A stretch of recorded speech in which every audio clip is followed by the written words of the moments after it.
Welcome to Theorycraft. It's a live podcast where game developers engage with their players in conversation every week.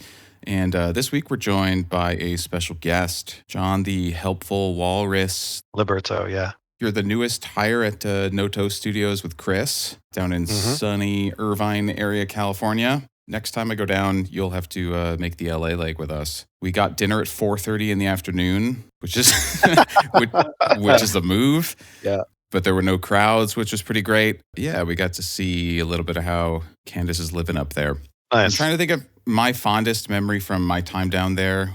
And I'm going to say, Chris, I don't even know I mentioned this to you when we left, but it is definitely the hug and your evolution of turning into more of a hugger over the course of like 6 days. Because when I hugged you guys after lunch at first, it was a little stiff. And then when we say goodbye to Candace's, you were just full in on it. And I just wanted to say thanks for showing up for that. Really means a lot. Yeah. So learn and grow is one of your core values, I know. So The hug progression, right there. the hug progression. So how y'all been the last couple days? Chris, what you been up to? I mean, last couple days. Just here working on this game and building this company here with John. Right, John's been pitching a lot of different system and game ideas for the game, and it's been awesome to work with him so far. This is what the bulk of my time is this. So is handling this, yeah. And Candace, you and John worked together before. Is that true? John, you're gonna tell us all about how you got here, what you do. But I thought that was kind of a cool overlap. Really, kind of a small world. Yeah, I think I was on New World for about 2.5 months at Amazon Games, and I was helping them put in their expeditions feature and writing some design documents. And it turns out I needed to talk to people in the rewards department in order to do that. And I was eventually led to John, and he was able to help me. But then I realized that he's also kind of a veteran in the industry, and he was definitely a veteran on the team. And so he just knew a lot of stuff. And by the time I was done interacting with him, I said, hey, this might be awkward, but can I just schedule some time and talk to you? You sound like you know a lot, and rewards are something that I'm really weak in. And so I had all these grandiose plans to learn a lot from John. And then I kind of batshit insane busy my last 3 weeks at Amazon, and then it never happened. And so I'm very fortunate now that he's here and we can absorb some of his delicious learnings.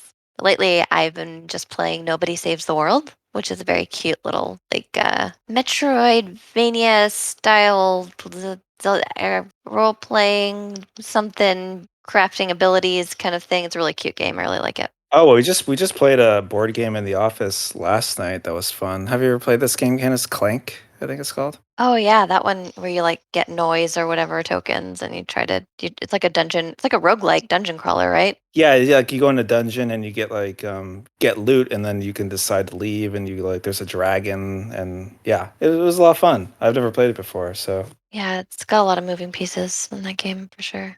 Did y'all do a lot of in-office board gaming nights? Just build morale. We haven't. That was our first one. That was our first one. So it was just me and two others here.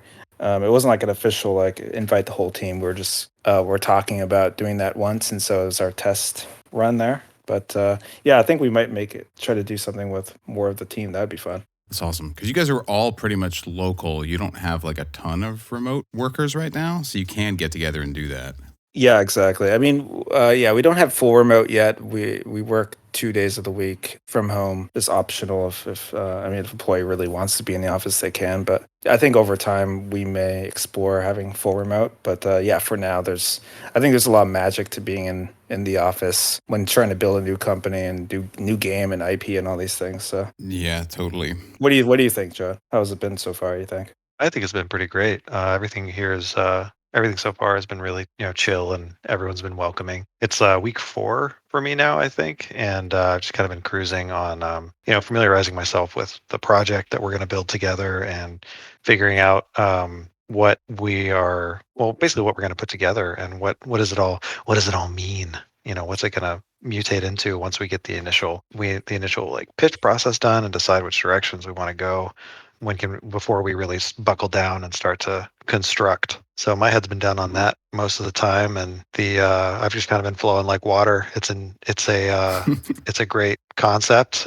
It's a great concept, and I jumped at the chance to be involved in it. It was like a no-brain move for me. Nice. That's so awesome, dude. I'm curious. So last week we talked about systems designers, and I would put you in that category. What flavor in this project? And you don't have to be too specific. What flavor of systems would you say that you're working on? Is it like, if that's even okay to say? You can also say fuck off. I mean, we're just doing high-level design at this point. So I call it the paperwork portion of design. Everything from like, oh, like what kind of stats are we going to be dealing with? What does the data structure of the game look like? It's not even really diving into the overall sort of piecemeal systems design. Like for instance, like on New World, there was a moment where we said to each other, what does loot look like? How does it work? What does a character look like? What are they built of?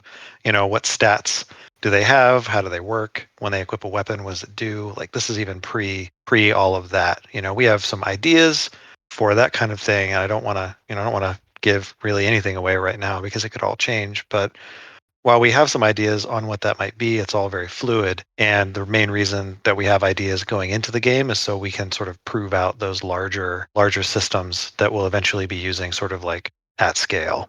Yeah, that So makes a it's lot of sense. actually kind of like the boring part of design where it really is like filling out forms. And it's fun to talk about, and sort of like the dreamy sense of like, yes, eventually we'd like to, have like rockets that shoot into space, or everybody can shoot lightning bolts out of their fingers. But like all of the things that need to be in place for something like that to happen is, sometimes it starts and it's rather dull, like Yeah, taking I the do that a lot SAT. too. Like I can't talk about the MMO I work on. And as an aside, like I do not represent my employer, which is Riot Games, and John is not speaking on behalf of Amazon or whatever. Like we're none of us are fucking spokespeople. So just getting that out of the way.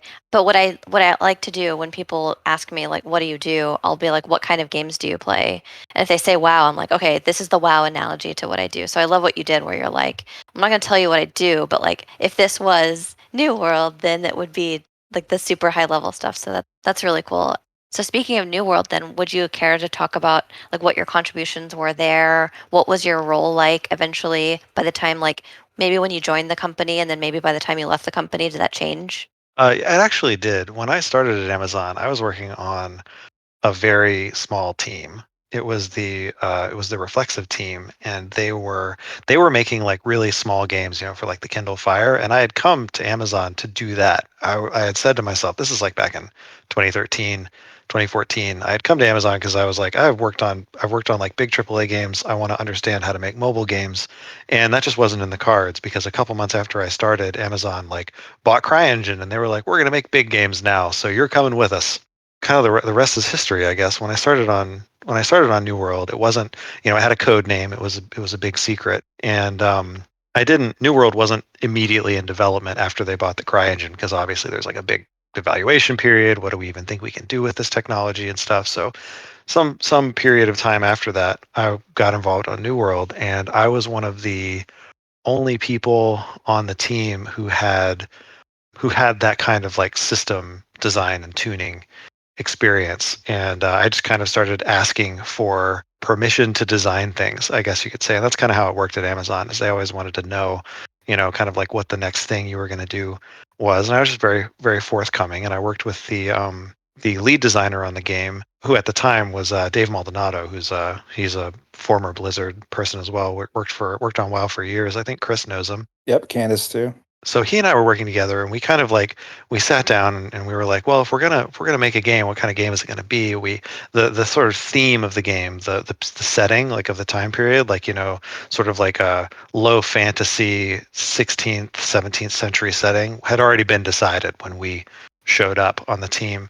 And it was left to us to kind of like turn that into what you play today. And it went through many iterations. At one point, I'm sure you can go through like, the archives of the internet and find videos of when it was basically like, 17th century Rust with like muskets and powder kegs, and you could build forts and take over territories and do cool stuff. And then it eventually evolved into what it is now, where it's sort of like a territory macro game that fuels PvP, and then there's this other this other like PvE heavy side of it where you can go on adventures with your friends and do expeditions and all that stuff. But over the time I was on it, I started as kind of like a piecemeal designer. It was literally like figure out how you gather stuff in a world in a world that we have to account for latency in this way because there's going to be thousands of players and stuff. So I started with the gathering system, and I gradually took more and more things under my belt until I was managing almost every system in the game and had been like basically the principal designer for each system as it came online, after which I would kind of like nurture it a little bit and then hand it off to someone else on the design team. So the majority of the game, even as it is now, with the exception of like the sort of like nuances of like the physicalized combat and stuff, like if it involves like an item or a piece of loot that you get, or the way the crafting system works, or chopping down a tree, like all of that is it started with me and was was perfected by me working with other people. And it's something I'm incredibly proud of because I don't think there's a whole lot of people that can say they got to like touch and then grow like that many pieces of a game at the scale that New World is. Wow, that's amazing. Your career sounds like exactly what I want to be on the project that I'm doing right now. So this is such a treat. Like I would love to. It sounds like you would build the foundational systems and you would design them out, and then you would kind of like sense like coach them like okay, and here's how people are going to take it over, and then you would nurture it for a little while, but then you'll move on to the next thing. That Yeah, sounds really awesome. it was really fantastic because at the time Amazon was also hiring. They were hiring designers, and they wanted to hire people that were pretty junior, people that were pretty fresh in the industry. And the opportunity there for me was I didn't have to be like a people manager, which at Amazon is like this kind of like complicated thing.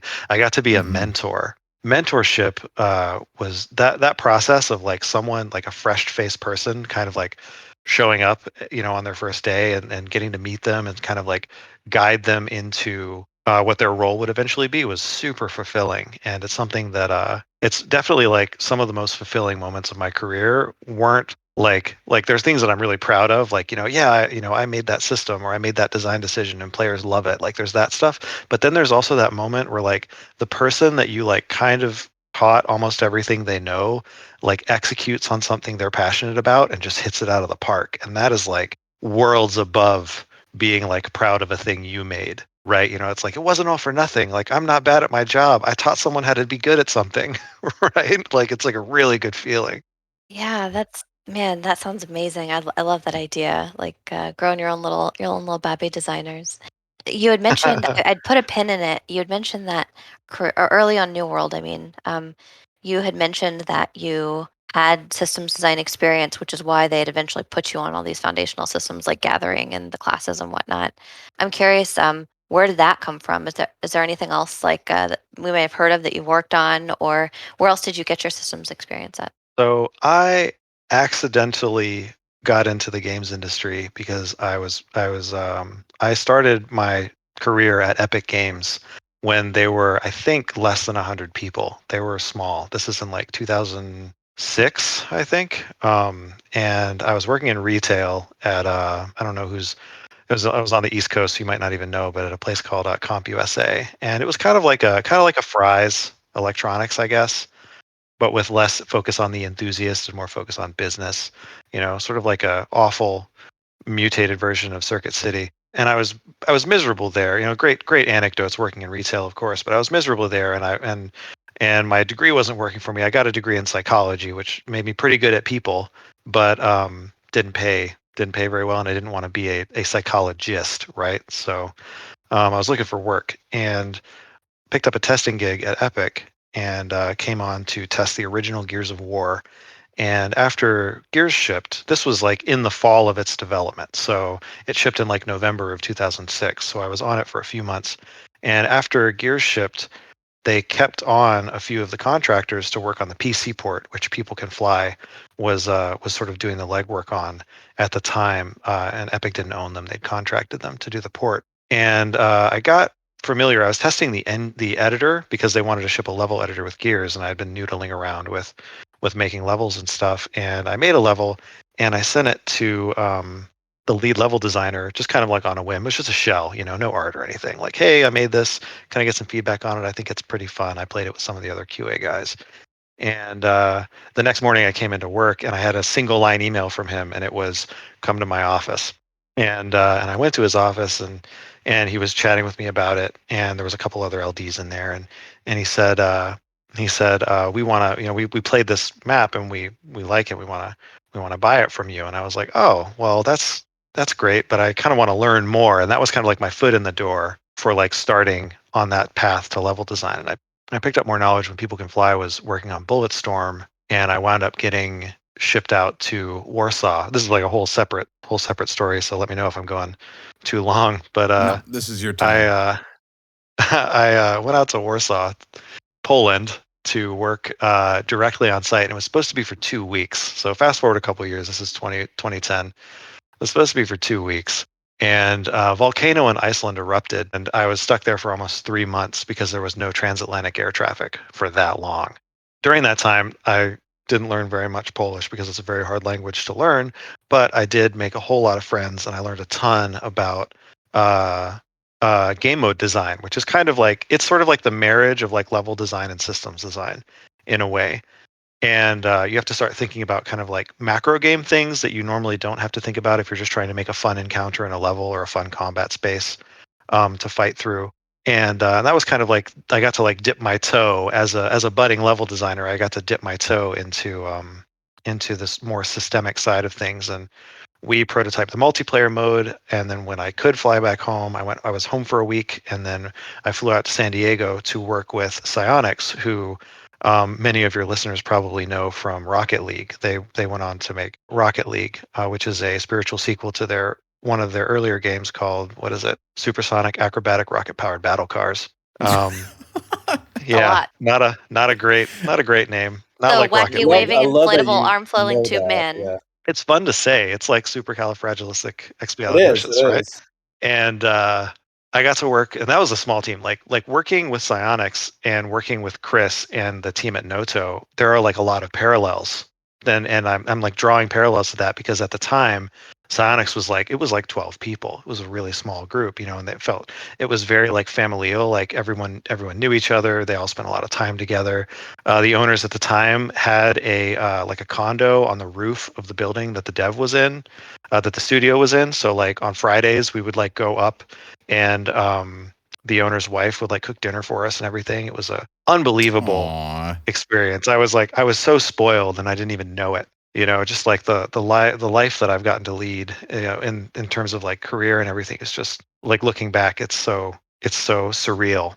But working on the multiplayer mode for Bulletstorm, that's when I got into like numbers tuning, and I kind of like sort of found myself as a designer. Like I liked making levels and I liked tuning encounters, but I really liked the fact that I could spend like a couple of hours making some changes to like the way the wave structure of the anarchy mode in Bulletstorm worked, and it would like fundamentally change like enjoyment thresholds of players, when they play tested. And like I could generate, hours and hours and hours of content with just a little bit of work. So like the micro macro difference that systems design sort of opens the door to was very compelling. We shipped Bulletstorm, and I went back to Epic, and they put me on level design for Gears of War 3 for some of the ROM sections where you play as General ROM and the flashbacks on the DLC. And that was when like the longing began, right? Like I was like, well, this level design stuff and this encounter design stuff's pretty neat, but I wish that I could be back in spreadsheets. And that might Wow. sound insane. That might sound insane, but I knew at that point that like while I was happy making video games, that like and level design was fun and something I enjoyed, that like my calling was in this other sort of more specific category of design. So I'm yeah, and then curious. Oh, go good. ahead. Okay. I'm curious, just to put a pin in the story for a second. You said that you kind of like meandered into the balance design and the numbers, and that you were able to do things like generate, hundreds of hours of gameplay by, fudging with the numbers. I'm curious, like, is that something that you self-taught? Was that something that you had mentorship or help doing, or were there any resources that you used to help you get better at that aspect of your career?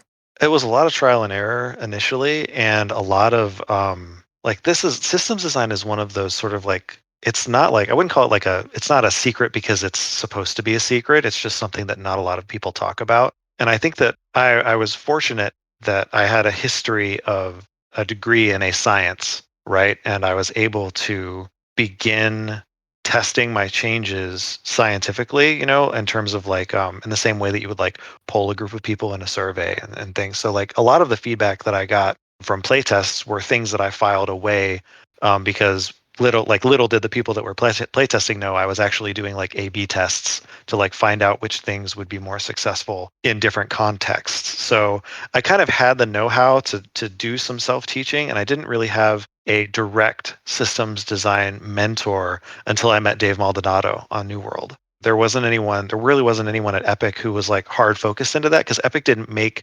systems heavy games. They made sort of like feels heavy games. A lot of their tuning and was deliberate and mathematical. In the end, a lot of it was also like, let's nudge this number a little bit and see if it feels better. And Playtest is very iterative as well, especially on. I mean, by the time that I was working directly on Gears of War games, they had everything down to a science. So there wasn't a whole lot of like new systems being made. Although like getting to witness sort of like what they'd come up with for the inner workings of like the Horde mode that shipped with Gears 3, and then going on to work on like some similar stuff with Judgment afterwards. It was really cool. So I got a lot of systems design insights, but I didn't get a lot of experience with direct systems design again until New World. So mostly it was just your own curiosity that led you down this road, and then your own ability to kind of like critically think and use your little scientific method, I guess, to iterate your way into like something that was really fun. And when you say it generates hundreds of hours of gameplay, I assume you mean like people, because it sounded like it was Bulletstorm. So things like systems that people were trying to master, to get better at using some gun or some curve or something like that. In Bulletstorm, it was weird because a lot of it came down to like wave adjustments in the anarchy mode. And the main thing that I was focused on was figuring out how to pace those things, and it was all in data. So unlike setting up like an encounter in a single player mode where you like guide spawn points and queue new spawns when a certain number of enemies are when the players killed a certain number of enemies, or when they've like crossed some physical threshold in the world to like cause the next set of things to happen. Instead of it being set up like that, it was very data driven, where waves had budgets and they had like potential maximums of certain enemy types, and figuring out how to manage the mathematical side of that to generate like both the most variable results, because like every time you played an anarchy game, the waves weren't always exactly the same, but also figuring out like what budgets and sort of like spawn priorities and stuff resulted in the most fun was a lot of it. So unfortunately, it was a very focused moment. Like I wasn't having to spin a lot of plates, so to speak, so I could just play the game constantly, iterate, play the game constantly, iterate, play test, get feedback, play myself, iterate. And so there was a lot of enjoyment in sort of the nuances of those values, and how they translated to creating variable experiences for players. So for those of us who don't know, so it sounds like adjustments in anarchy mode. Anarchy mode sounds like it's like a Left 4 Dead kind of style. Like monsters come attack you, and there's waves of intensity, and there's waves of like lower periods and stuff like that.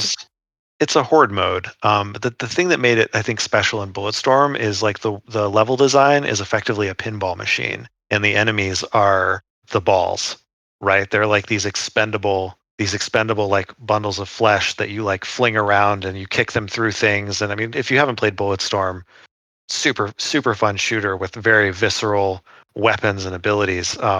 But yeah, the whole point of Anarchy was, in order to get to the next wave, you had to beat a score threshold, and your score translated into points that you use to buy weapon upgrades and unlock new weapons for your run. So a little, not quite roguelike, more of like a horde mode, I guess, in that sense. But the score threshold getting you to the next level was the ultimate goal. So in that sense, it was like a pinball machine. Everybody's going for the high score. I see. So it's not like Left 4 Dead in the director, and as much as like director is just like guiding your experience, and you kind of don't care how long it takes for you to get there. You're just having a good time with your buddies. But what you were making was actually like a score generator, and so you're kind of doing the rewards and the level design at the same time, then, right? Yeah, the encounter design and the rewards design were effectively like the same thing in a lot of ways. And the challenge of it for anarchy mode was we had to have enough wave variability so that it could rephrase. We had to have enough wave variability so that you could have like an interesting session every time you played, but the variability couldn't be so high or so variable that it would result in like sort of like being in the red in terms of score. So there was it was a real challenge to get all of the right things to spawn, in the right order in a way that made the wave feel like it was scaling up, and then for players to be able to execute on those spawns in a way that generated enough skill points to get them to the next wave, which was in turn harder. And sometimes we like deliberately changed the tuning. Like some of the waves would be a lull wave where you would basically have to like maximize combos off of the available enemies in order to get to the next wave. So we could go like full on like just blood and gore, kill everything as quickly and brutally as possible, or these enemies are a precious resource and we need to maximize the amount of points you get out of each one of them in order to move forward. So there's a really fun back and forth that we could play wave over wave. I'm sure I'm more fondly remembering it than we're more fondly remembering the experience than perhaps it is. But I have lots of fun memories from playing that game mode. It's been ages. I might, after talking about this, I might go home and like boot it up. Oh, that's so beautiful. Isn't it great whenever you're like a big fan of what you're making? And honestly, this is the best kind of interview because if someone really loves what they do, then they're going to really dig in and tell you all the meaty, cool stuff. So, no, please never hesitate to gush over what you've made. There's nothing more attractive in a game developer than gushing over something you've made. But Um, yeah, after that, there was like a little bit of a lull.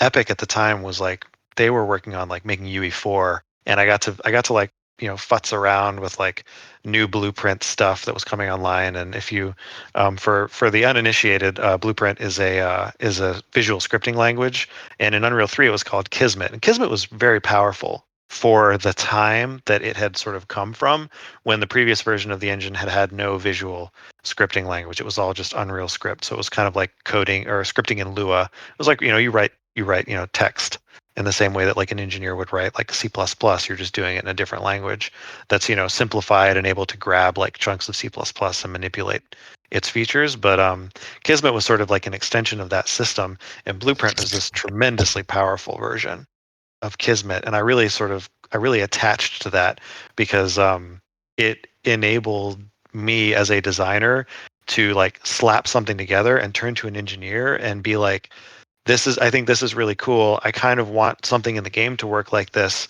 but I don't have, these two pieces in order to do what I need. And then the engineer could be like, oh yeah, I can get you that.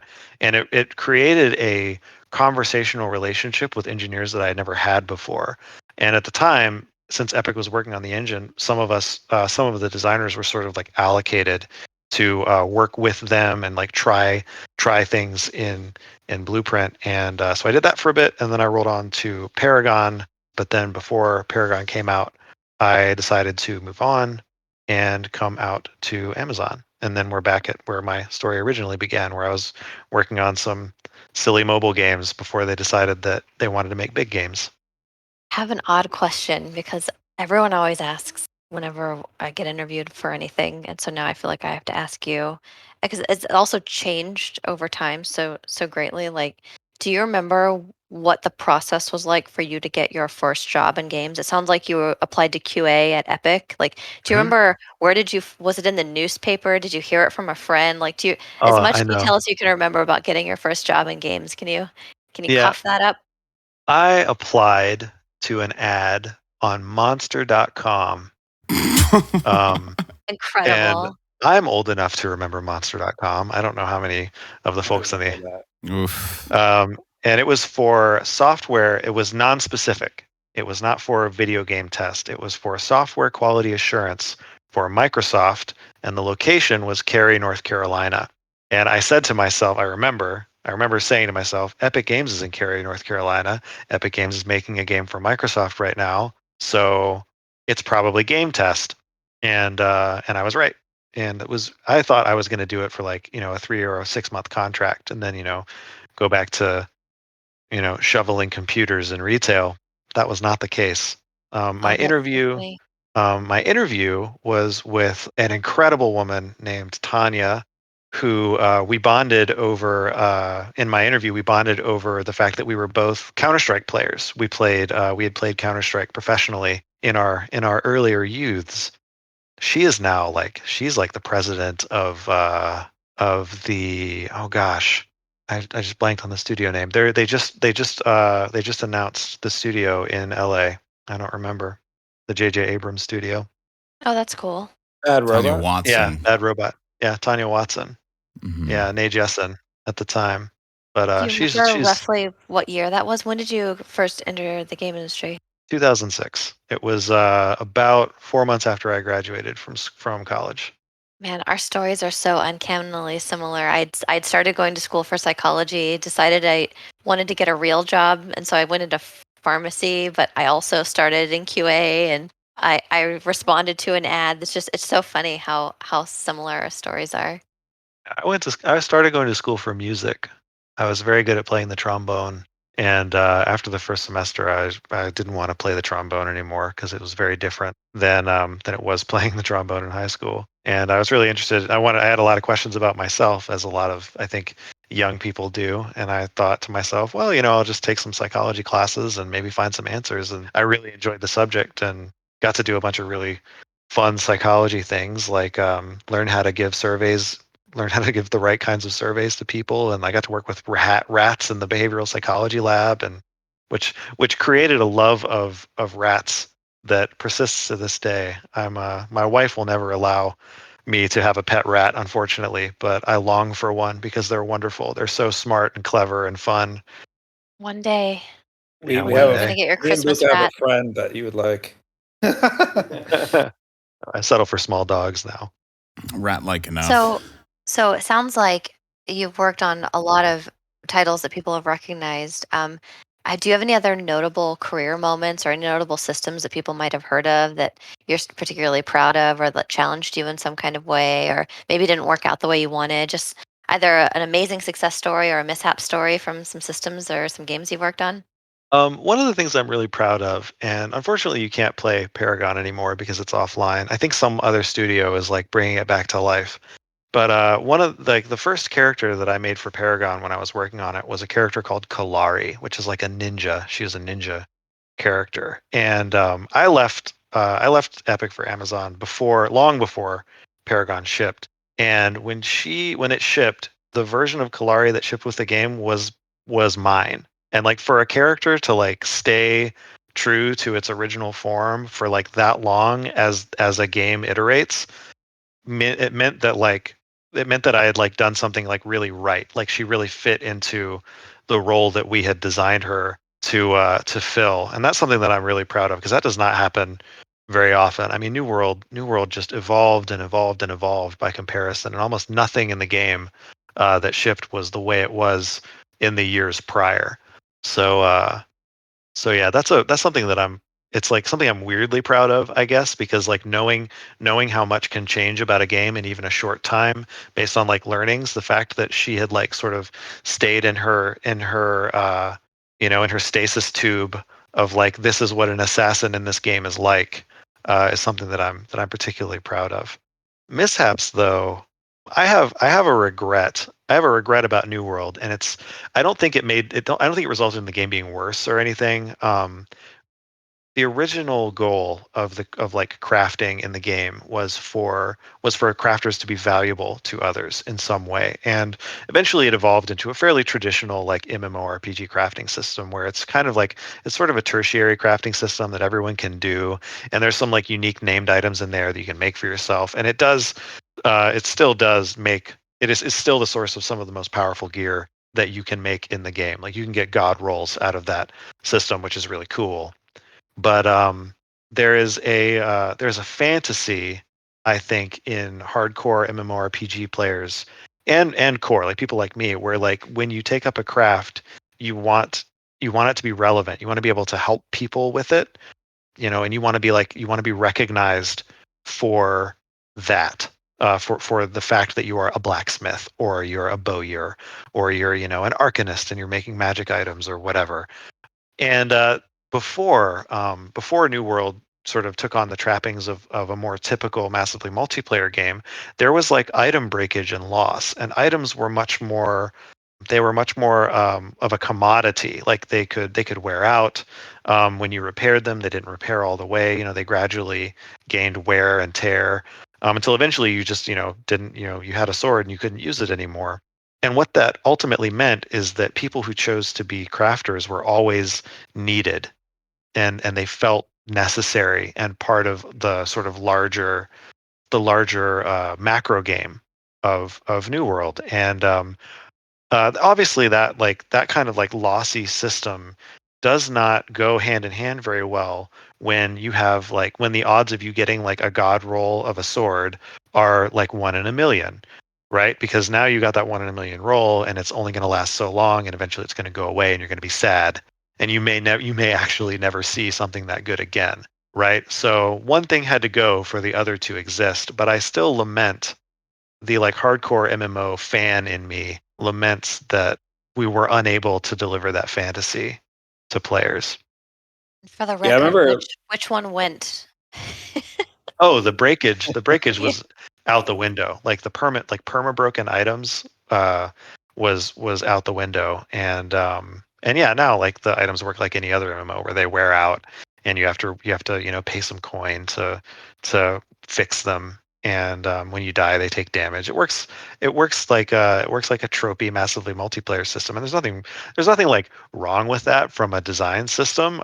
It's actually I don't know if this is still true, but there was a time where because of how we had set the values, it was actually the number one coin sink in the game, which meant things were like wearing out too fast and costing too much. But it's a fun fact about how that stuff works. Obviously we tuned it to be better than that before release, but it's yeah, it was really strange to like be a part of that transition and kind of like wave goodbye to this thing that like I as a gamer have wanted for so long, like knowing that the other version of it would absolutely 100% be more appealing to a larger group of people. Yeah, it's funny because I think there was like a question that was very similar to this, like the last podcast we had. We There talked a lot was, about yeah. items, questions, and stuff.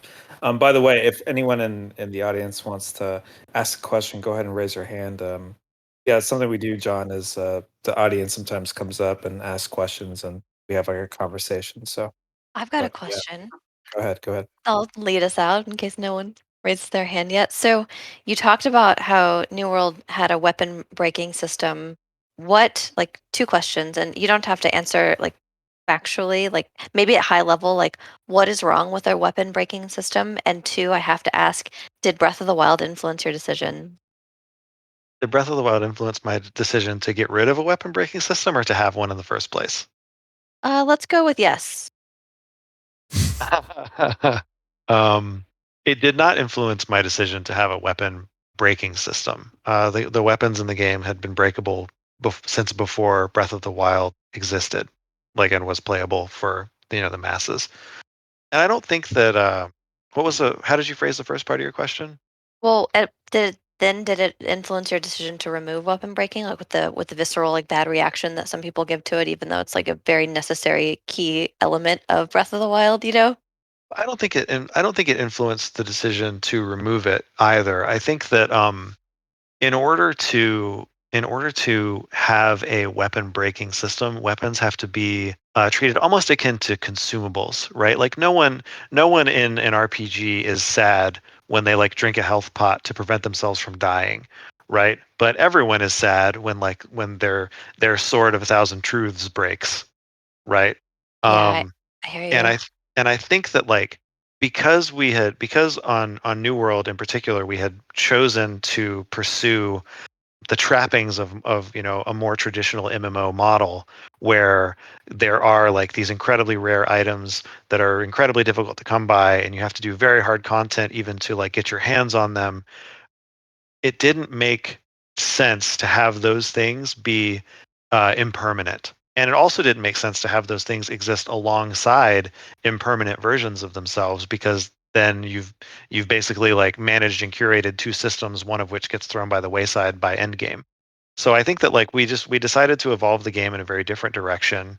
than it was, and that necessitated a pretty dramatic change to the way itemization worked.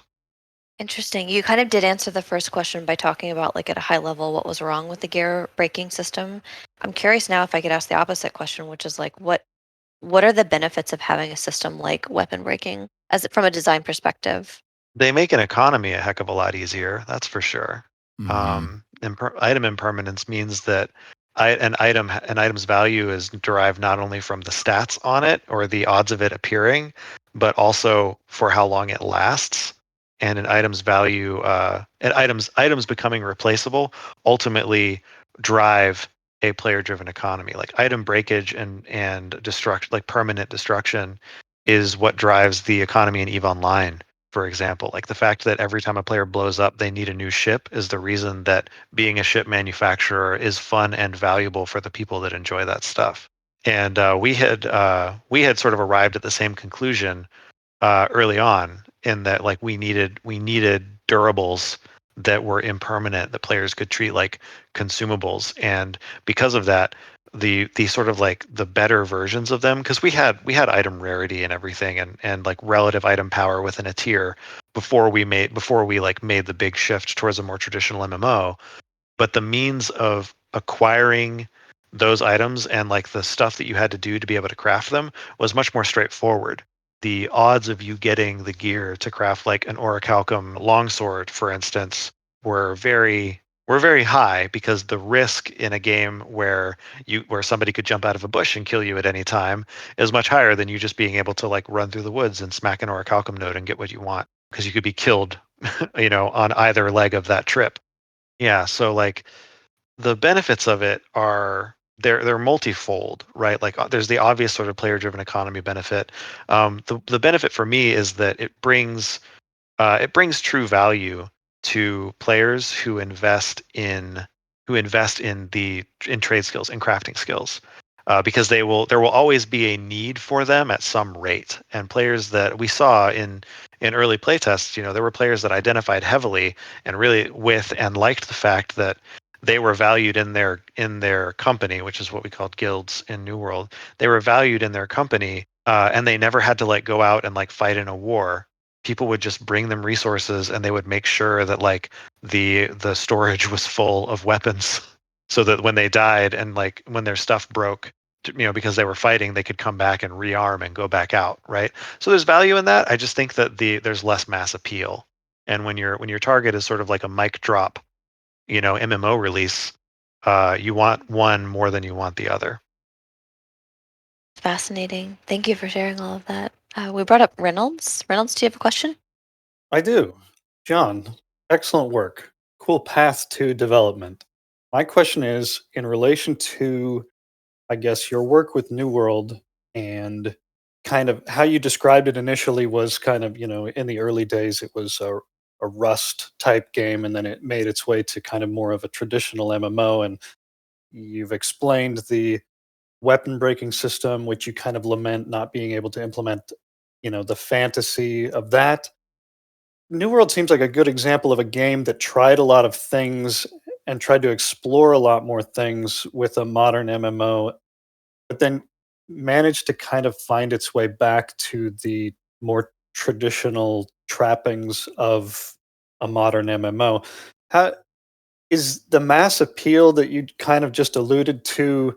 Does it demand the formulaic MMO systems? And will we ever see an MMO that shirks mass appeal to execute on a vision that maybe sacrifices that for something more unique? That's a big question. Um, I don't know if any answer that I give you will be right with regards to will there ever be something like you describe. But I think that with New World in particular, and this is true for probably any game that I've worked on. There's always a phase of sort of like reaching out and pulling back, and reaching out and pulling back. In the case of if MMOs will always sort of like favor mass appeal, I think when the goal of a product is to, like, the goal of any product obviously is to make money. And never mind like how passionate we are. I'm super passionate about my work, and I love making games. The fact that it's a job is sort of like this nice bonus, and and it's my livelihood is just this wonderful like kind of like surreal world. But I think that like scope is like the critical element there. And I think that like when you look at a game like say Valheim, where it was, a half a dozen folks who set out with like a very specific they set out with a very specific set of goals and they achieved them, and those goals like really like struck a chord with people and the game kind of went viral. There is absolutely demand for those experiences at some scale.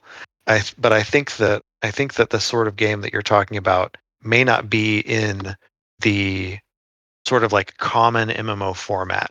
And when I say that, what I mean is MMOs are a bit, and it's not always true, right? There are outliers, but many modern MMOs are sort of like genrefied, right? Like when you say the word MMORPG to someone, it comes with these preconceived constructs of what that means, right? And for a lot of people, it means like WoW, which is derived from EverQuest, right? And WoW when it came out, I remember when it came out, it was better EverQuest. It was better Quest, right? And it had its own flavor and its own like wonderful world that had been deeply established by Blizzard at that time through like the stories that they told in like Warcraft 3 and Frozen Throne. It was one of the most fully realized video game fantasy worlds ever in at that moment in time. And because of that and its popularity, MMOs have sort of like they've become that mechanical set in terms of what genre they are. I think that and I might be meandering a bit here, so I apologize, but I think that the way forward for massively multiplayer games is not to market themselves as MMORPGs. I think the way forward is for them to market themselves as multiplayer games, because the lines are so deeply blurred with what an MMO is at this point that when you reach out to like a crowd of PC gamers and you say we're making an MMORPG, there are two very clear camps. One is it going to be like WoW, and the other is I hope it's not like WoW, because of how deeply ingrained those genre norms have become. And when we were working on New World, that was something that we constantly fought against, because one of the decisions that we made when it came to describing the game was we're making a massively multiplayer game. So then there are a lot of things in New World that aren't like World of Warcraft. There are some things in New World that probably should have been like World of Warcraft. And then there's a whole bunch of other stuff that was definitely like influenced by it that we tried to sort of like make our own. But yeah, I think at the end of the day, in a world where people argue online about whether or not like Destiny is massively multiplayer because you can interact with anyone in up to groups of 6, I think that the lines have become so blurred in what those are. It's important to look for the mechanical set that you want and not pin it on a genre. Yeah, and I think I think one of the big challenges of why you don't see like say MMOs try different things or like really kind of risky things, because if you want to make an MMO to say the scale of New World or WoW, it's just like an expensive, could potentially be over 100 million, at least $100 million project, and so it's challenging to convince whoever has who controls that money to say, yeah, we want to do an MMO, but do something new, do something really kind of risky. I think that's kind of really the boring kind of answer of why you don't see so many like kind of say AAA larger MMOs that try something really kind of novel. I agree. I think that the investment that it takes to build and ship an MMO, I mean, we're talking like hundreds of employees, tens, potentially hundreds of millions of dollars, years of development, all on like what is like any game release in a way is a gamble, right? There's an element of timing to it, and you can make a really great product, but if it doesn't like strike at the right moment, then it can be like a total pass. And like I think like career wise, like I've seen like having worked on games that have done like super well and seeing sort of like the splash damage that can create in their launch windows when like other really excellent games come out is has kind of like it proves it a little bit too, to me anyway. But like the massive investment that it takes to get an MMO to the beginning of its life, right? Like New World is at the beginning of its life. They're going to work on that game for years to come, and it's going to get bigger, and they're going to add more features, of course. But like the huge amount of effort that it took to get there involves the sort of money, and by attachment to that money, the sort of minds that wind up asking those questions about like, is this appealing enough? Let's do focus groups and find out what features they're attaching to. Like it requires a large organization to achieve that, and when you're in a large organization like that, there are these sort of like design taxes that you have to pay in order to be able to do something at that scale. And unfortunately, some of those design taxes can sometimes be like, hey, we did this focus test and we asked a whole bunch of people what they thought of like this feature, but it was totally in a vacuum and they had no opportunity to play the game, but they told us that they didn't like it.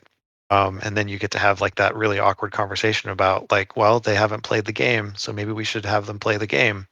And then meanwhile, the design leadership and, studio leadership is sort of like wrestling with the idea like, well, the data shows one thing, but like our like sensibilities might be saying like this other thing. Sometimes the stars align and it's like, yes, we thought this wasn't going well. Turns out people don't like it. So let's scrap it and do something else. Right. And then other times you do really kind of like find yourself in that situation where it's like, I believe in the thing and I think it'll be cool, but it's not testing well. And because of the volume of money and people involved, like they're very careful with their investments, and it can often act as sort of like a guiding hand that will nudge something like New World that was like relatively fringe, but still pretty appealing to a significant group of people, more towards the mainstream over the lifetime of its dev. That was a Whoa. great question. Thank you, Reynolds. Yeah, thank you. Can I ask a very quick follow-up? Do it. Get it. Okay. In regards to your breakable weapon systems, have you thought about a way to solve it? And is there anything other than just getting rid of the million and a chance exclusives that would make people too sad to lose to solve that problem? To an extent, as someone like I worked on the loot system for New World for years. I was actually just in a conversation today where I recounted like it was about once a year that we would sort of like take stock of how loot in the game worked, and we would just sort of like say, well, we should probably throw out this chunk and put this other and fix this thing about it. But with regards to like the weapon breakage stuff, I think that it requires the design of a different type of system. I think that the idea of a 1 in a million like god roll drop that is also sort of like fundamentally impermanent, I think only leads to sort of like weeping and gnashing of teeth on the parts of on the player side of things. However, I do think that the impermanence of a weapon doesn't necessarily also mandate the impermanence of that weapon's power. And I mean, what I call this designing from the hip, but just as an example, if the destruction of a say like a god roll sword left behind an item that you could then use to craft another god roll sword, of the same level of potency and bonuses and everything, that would be interesting, right? Because then you live in a world where like you still need the crafter, right? You still need there's still this relevance to Right. their ability to make you the thing and support their friends and allies. But a necessary piece of that is the thing that you got as this rare drop. So like maybe there's a world where something like that. I mean, it's obviously like I said, designed from the hip. It's very off the cuff, but maybe something like that would help. Again, it all sort of like lives in the playtest and iteration at that point. We had Candace drop off a question before she just had to dip, John. She wanted to ask about what your favorite Underdog game is. That is maybe like a game that you love that other people hate and you tirelessly defend. And maybe you could tell us why it's good. Underdog game. Mm-hmm. Oh man. I don't have a lot of I try to find the good in every game that I play. There's always something valuable professionally, there's always something valuable to be taken away from something because you're seeing inside the mind of a team of people, right? And like while they're not in the room there with you to answer questions, you can often glean their thoughts or motivations or passions from the games that they play. I think that yeah, I can't really think of a game that like I like that not a lot of other people do. Oh, Underdog game though. Yeah, Warhammer 40K Space Marine, hands down. I was there it actually is. thinking of that when I was talking earlier about sort of like seeing the splash damage of like a big game release that like I had worked on.